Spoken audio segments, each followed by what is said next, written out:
Most women hit their 40s and suddenly feel like their body has turned against them. The things that used to work, cutting out carbs, tracking calories, hitting the gym, suddenly stop working. They start gaining weight around their belly, sleep gets worse, energy drops, and no matter how healthy they try to be, the scale does not move. Does this sound familiar? Because if so, you're not broken, you're not lazy, you're experiencing the hormonal rollercoaster of the perimenopause and menopause, something that affects every single woman. Yet almost no one is taught how to correctly manage it. And I know exactly what you're thinking. How can a 35-year-old man have the audacity to be advising on something he will never experience? Well, in my 12-year career, 90% of my clients have been women over 40. It's just my experience. I've literally helped thousands of women in that time period to lose weight and keep off successfully during the perimenopause and menopause. My clients lose an average of 25 pounds in 90 days, not through restriction, but by understanding how their bodies actually work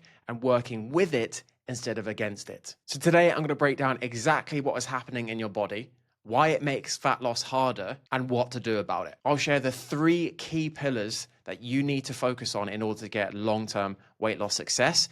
And most people are only focusing on one of those pillars. So grab a pen and paper, take notes. This is going to be packed with information. But first, we need to discuss what actually happens during the perimenopause and menopause. Let's start by breaking down what's really going on inside your body. Perimenopause is the time before menopause. It can start as early as your 30s or early 40s, and it can last anywhere from a few years to over a decade. Menopause itself is when your period stops completely for 12 months in a row. After that, you're officially in menopause, and everything that happens after that is called postmenopause. There are 3 key hormones which are impacted. Firstly is estrogen. Think of this like your body's stabilizer. It helps you control your mood, where your body stores fat, and even how sensitive your cells are to insulin, which is the blood sugar hormone. And we're going to come back to this a bit later. As estrogen drops, your body tends to store more fat around the belly, your mood can swing, and your sleep often gets worse. Second is progesterone.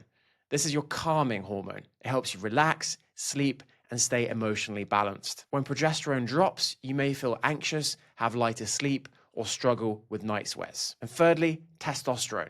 Yes, testosterone. This is your strength and motivation hormone. It supports your muscle mass, bone density, energy, and sex drive. When it declines, you can feel tired, weaker, less energized. It can lead to osteoporosis, and you can be less interested in intimacy with your partner. When these 3 hormones start dropping, and not always at the same time, you can start to feel a wide array of symptoms. Many women notice symptoms like weight gain, especially around the belly, brain fog or trouble concentrating, trouble sleeping or waking up in the night, stiff joints or aches that never used to be there, more anxiety, irritability, or low mood, low sex drive or dryness, fatigue that doesn't improve with rest, gut issues like bloating or constipation, and even things like frozen shoulder or random pains have been shown to be directly impacted by the decrease in hormones. And these symptoms are not in your head, and they have been mostly downplayed by the medical profession, who are mostly men. Women have been suffering in silence for years. These are real physical changes caused by your hormones shifting. So why does weight loss feel harder during the perimenopause and menopause? Before I explain why, I want to make sure that we are on the same page. To lose weight, you need a calorie deficit. And a calorie deficit just means your body is burning more energy than you're consuming. And when you're in a calorie deficit, you're not eating enough food to supply your body with energy. It is forced to tap into body fat, which is a form of stored energy. That's how fat loss happens. Sounds really simple, and it is a simple concept, but in practice, it can be very, very difficult, especially when you throw in the hormonal changes of the perimenopause and menopause. Let's look at exactly why. So firstly, you burn fewer calories at rest. As estrogen and testosterone levels drop, women naturally start to lose muscle. And unfortunately, muscle is your body's fat-burning machine. The more you have, the more calories you burn at rest. This is known as your basal metabolic rate, or your BMR. You want your BMR to be as high as possible because it means you can get away with eating more food and not putting on weight. So let's say before the age of 40, your basal metabolic rate was 1,500 calories. After a few years and with the hormonal changes, it could drop to something more like 1,300. That doesn't sound like much, but that means that essentially every single day you need to consume at least 200 calories less in order not to put on weight. So this issue is also known as sarcopenic obesity, when muscle levels drop and body fat increase. Secondly, because of the hormonal changes, you can feel more tired and less motivated. Menopause can leave you feeling exhausted, foggy, and unmotivated. When you're tired, your body usually craves quick energy from sugar and carbs. And when you're constantly fighting fatigue, exercise is the first thing to go. That means fewer steps, less activity, and fewer calories burned each day, and mostly without you really realizing it. Thirdly, your sleep gets worse. Hot flashes, night sweats, and anxiety can wreck your sleep.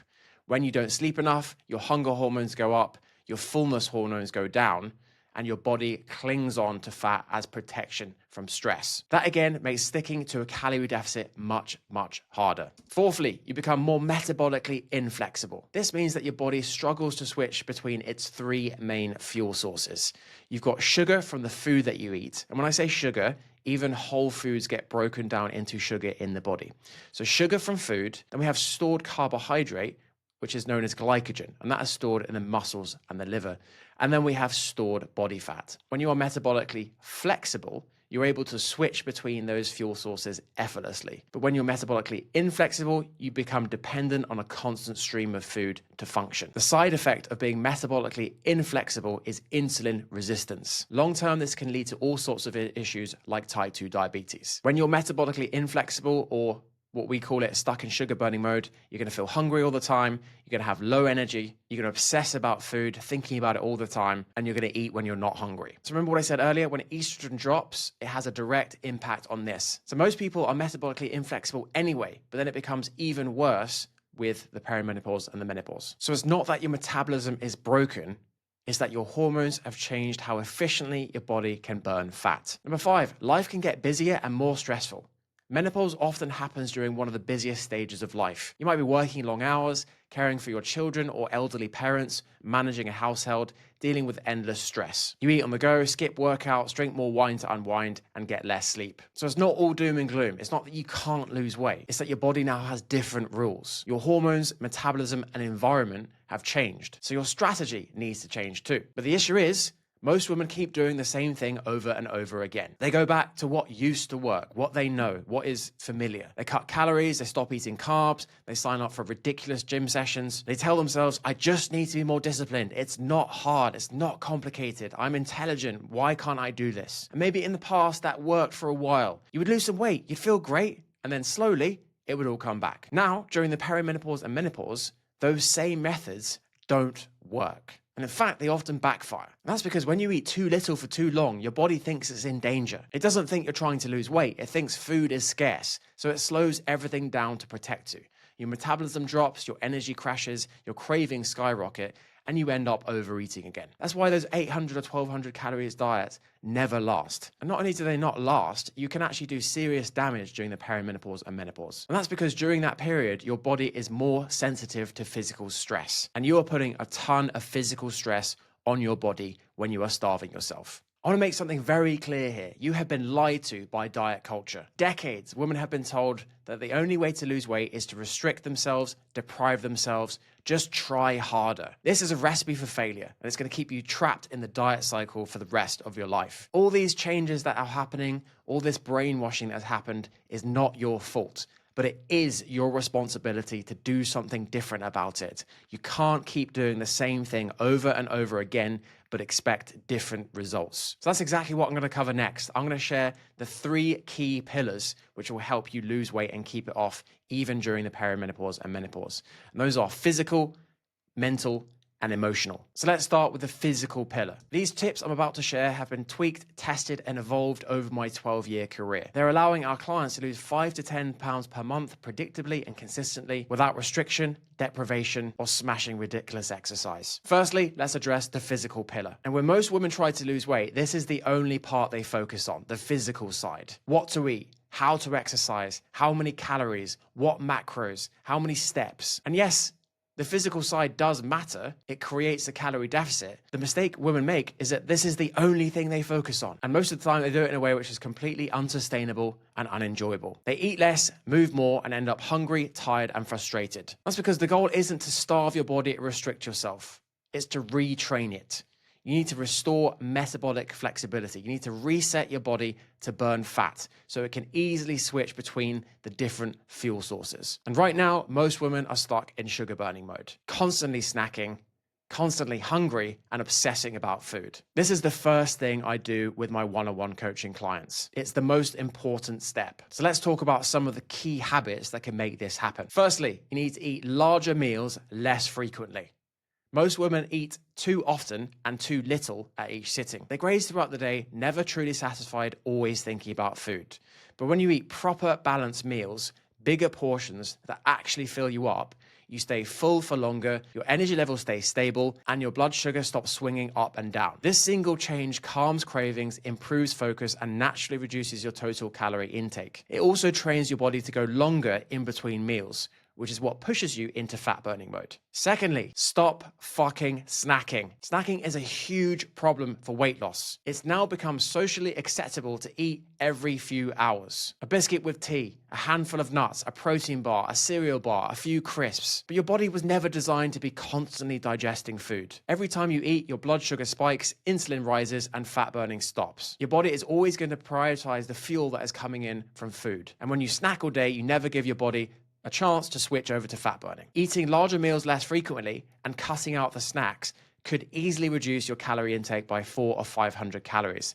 This has been backed up by hard science and research. So if you do nothing else, just stop snacking. You'll be amazed at how quickly your hunger normalizes and your energy improves. Thirdly, prioritize protein. Protein is the most important macronutrient for fat loss. It keeps you full, supports your muscles, and helps you recover from exercise. During menopause, you naturally lose muscle. Upping your protein during this period can help you maintain that muscle, which means you'll burn more calories at rest, which means weight loss is easier. Protein is nature's GLP-1. GLP-1 makes you feel less hungry. If you double your protein intake, eat a decent amount of protein at every meal, you will feel less hungry. Number 4, aim for a 12-hour overnight fast. Let me be clear, this is not intermittent fasting. You don't need to start skipping meals or doing extreme fasting windows. Just finish your dinner by 7 or 8 p.m. and then wait until 7 or 8 a.m. the next day. This simple 12-hour window gives your body time to digest, stabilize blood sugar, and start tapping into fat reserves. It's an easy, sustainable way to improve metabolic flexibility. No fancy rules or apps required. Number 5, move more. Aim for 7,000 to 15,000 steps per day. Walking is your secret weapon for weight loss. It's free, low stress, and helps your body burn fat without increasing hunger levels like hard exercise does. My clients that get more steps lose more weight. It's as simple as that. Not only that, it's going to drastically improve your mental health, your mood, your focus, your energy. There's so many benefits. And finally, there's a bonus habit for resetting your body to burn fat, and that is strength training. Because really, every woman over the age of 40 should be lifting heavy weights. It reduces osteoporosis, increases muscle mass, which will then potentially lead to less sarcopenic obesity. Strength training literally is the magic pill for overall health and long-term weight loss. You don't need to live in the gym. Just 2 or 3 20 to 30-minute sessions per week can make a huge difference. So now that we've covered the physical side of fat loss, what to eat, when to eat, and how to move, let's talk about something that most women never touch when it comes to losing weight, and that is emotional regulation. This is the piece that no diet ever addresses, but it's the number one reason women lose weight and then put it back on. Because unless you change how you deal with emotions, stress, and discomfort, you will always fall back into the same patterns. So let's get clear on what emotional eating really is, because most women I speak to don't identify as emotional eaters. And that's because most of them imagine that emotional eating is just like it is in Bridget Jones's Diary, sitting on a sofa crying into a tub of ice cream after a breakup. And yes, for some women, that's exactly what it's like. But for most of the women I work with, it is much more nuanced and subtle. It's eating when you're bored. It's picking at snacks while you're procrastinating. It's reaching for food or a glass of wine after a stressful day. It's eating because you're lonely or tired. It's having a glass of wine or a treat as a reward because you've had a hard day. And in short, it's eating when you're not physically hungry, eating past the point of fullness, or snacking and grazing in between meals with no reason why. When a craving appears out of nowhere, when you've just eaten, that's your brain saying, I need something. And mostly, it's probably because it's trying to process an emotion. For many of the women that I work with, they're consuming thousands of calories extra on top of their meals every single week because of emotions and eating when they're not hungry. And they don't even realize that it's happening. And yeah, you can use willpower motivation to override emotional eating for a while. You can distract yourself, you can stay busy, and you can push through. But when life gets stressful, when you're tired, overwhelmed, or run down, your brain will always go back to what it knows. It will always start to crave the food. And that's because at some point in your life, you felt a negative emotion, whether it's stress, boredom, or loneliness. You've turned to food and you've immediately felt better. If you do this repeatedly over a long period of time, you end up with a habit loop where it just becomes an ingrained habit. And sometimes you don't even feel the emotion or the feeling, you just start to crave the food. And it can even happen that the stress or negative emotions are no longer there, but you're still craving food for no reason. The problem is food only helps for a few seconds, maybe a few minutes. And after that, you're left feeling worse, physically, emotionally, guilt, shame, etc. And that's why emotional regulation is the real solution to emotional eating. So how do you do that? I want to be clear here, this is a difficult process. Even our clients who have one-on-one support and a load of expertise struggle with this. You're having to rewire your brain. But these are the same steps I go through with my one-on-one coaching clients. Step one is awareness. You can't change what you don't understand. The first step is to start paying attention to the thoughts, the feelings, the emotions, the people, the triggers that lead you to food. Ask yourself, when do I usually eat when I'm not hungry? What situations, emotions, or people make me want to reach for food? What thoughts appear right before I eat? Start to notice patterns. Maybe it's every afternoon when you're tired from work. Maybe it's after dinner when you finally sit down. Maybe it's when you feel lonely or disconnected. This isn't about judgment. This is just about awareness. And awareness is that first step to change. Step two, create space before you react. Once you notice a craving, your goal isn't to resist it. It's just to pause. You want to create a gap between the emotion you feel and the action you normally take. The wider that gap, the more control you're going to have. And you can create space in a few simple ways. You could take a few deep breaths. You could stretch or go for a short walk. You could journal for a few minutes. You can go outside and get some fresh air. Do these things first. Then, if you still want to eat, go ahead. But make it a conscious choice, not an automatic reaction. Over time, this pause retrains your brain to respond differently to emotions. And step three, reflect on how it actually makes you feel. If you do eat, pay attention to how it feels, both during and after. Ask yourself, did the food actually make me feel better? How does my body feel right now? Bloated, tired, calm, satisfied? Do I feel guilty, relieved, or numb? And the goal here isn't to shame yourself. It's to connect cause and effect. When you understand how the food truly makes you feel, your brain starts linking emotional eating with discomfort instead of relief. That's how change starts to stick. Like I said, this is hard. This is the main focus of what we help our clients with. If you want to learn more about how we help our clients and how to reduce emotional eating, click the link below to join the Cravings and Fat Loss Masterclass. But when you start to master your emotional regulation, everything else becomes easier. Your cravings calm down, you stop feeling controlled by food, you stop eating when you're not hungry, and guess what? You reduce your calorie intake by thousands every single week, which means weight loss is much, much easier without cutting out your favorite foods, without being on a restrictive diet. The mental pillar. It's to do with your mindset and identity. It's the third and final piece of lasting weight loss because the physical and emotional pillars help you to lose the weight. They create the calorie deficit, but it's your mindset and identity that will keep the weight off for the rest of your life. Because the goal isn't just to hit a number on the scale. The goal is to become the kind of person who eats well, moves daily, and takes care of themselves. And this requires an identity shift. If you spent your entire life thinking of yourself as the chubby one or someone who can't lose weight, you are always going to fall back into those old patterns. You will always revert back to your existing identity. And that's because your brain is wired to prove your identity true. If you believe deep down that you're someone that struggles, you'll keep finding ways to confirm it. Skipping workouts, emotional eating, giving up after a bad week. Lasting change happens when you start building the identity of someone who lives differently. You need to become someone who enjoys eating in a way that fuels their body, feels proud of moving daily, puts herself first instead of last, keeps going even when things aren't perfect. And this isn't about forcing yourself to do more. It's about becoming someone who doesn't need to use willpower anymore because healthy habits are just part of who you are. But there are also mindset blocks you must address. And these are a few of the most common mindset issues that I see on a daily basis. Number one, all or nothing thinking. The idea that if you can't do everything perfectly, there's no point doing it at all. This is one of the biggest killers of progress. And the truth is, progress beats perfection. Consistency beats intensity. You don't need to do more, you just need to do less, but better. The second mindset issue is self-criticism, the harsh, negative inner voice. Beating yourself up every time you slip. That inner voice that says you've ruined it creates guilt and shame.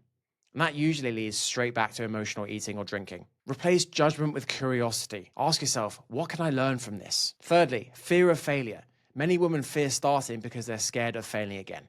But the only true failure is giving up entirely. Every setback is data. It shows you what you need to work on. Fourthly, perfectionism. The need to do everything right keeps you paralyzed. You'll never find the perfect plan, perfect time, or perfect day. You just need to start where you are and keep adjusting. Number 5, people pleasing. Putting everyone else's needs before your own keeps you stuck. You can't pour from an empty cup. Taking care of yourself isn't selfish, it's self-respect. Number 6, scarcity mindset. Believing there's never enough time, energy, food, or progress. This mindset keeps you anxious and reactive. The shift is into an abundance mindset, knowing that results come from showing up consistently, not perfectly. Number 7, there are cognitive distortions. There are about 20 mental filters that twist how you see things. I've ruined my week because I've had a cake. Or if I can't do it all, I might as well not bother. Learning to catch these cognitive distortions and bring awareness to them can stop you from self-sabotaging. The only really tip I can give you here is awareness. It can be very hard to work through these issues without the help of an expert. So be honest with yourself. Which of these mindset issues are you struggling with? What thoughts and stories are you telling yourself that keep you stuck? The goal isn't to fix everything overnight. It's to start noticing the patterns that are ruining your life. So I'm sure most of you listening to this feel like you know what you need to do. You've done every diet. You've read every book, you follow every influencer. But most of what you tried is only going to be addressing one of the pillars, which is the physical pillar. You know you should be eating more protein. You know you should be reducing the snacking. You know you should eat more fruits and vegetables. But this isn't the thing keeping you stuck.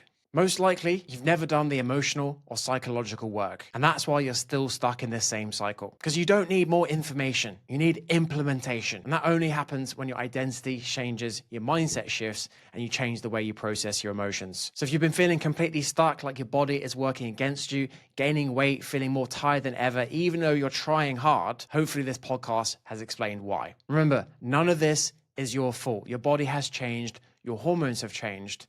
And your old approach simply doesn't work anymore.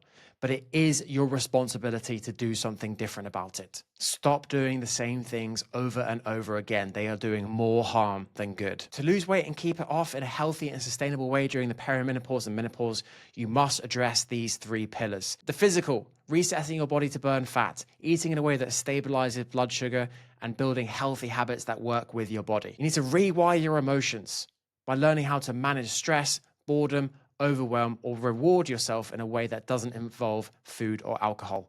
And you need to realign your mindset and identity. Change the beliefs, habits, and identity that keep pulling you back into your old habits. That's the difference between short-term weight loss and a lifelong transformation. If you want more information on this, there are 3 key ways I can help. Firstly, you can just follow me on Instagram. I share a ton of free tips and advice every single day. Secondly, you can take a look at the Cravings and Fat Loss Masterclass, which goes into a lot of detail and shares the system which I use to help my clients lose up to 30 pounds in 90 days. And finally, the most powerful way to take action and change your life today is to book in for a food freedom breakthrough call. This is a free call where you and I will have a conversation about exactly what is keeping you stuck. What are the root causes? Which pillar is causing the most problems right now? Once I have that clarity and information about your life, if I think we can help, then I'll explain exactly what it looks like to work with us. Thanks for listening today. I'll see you on the next one.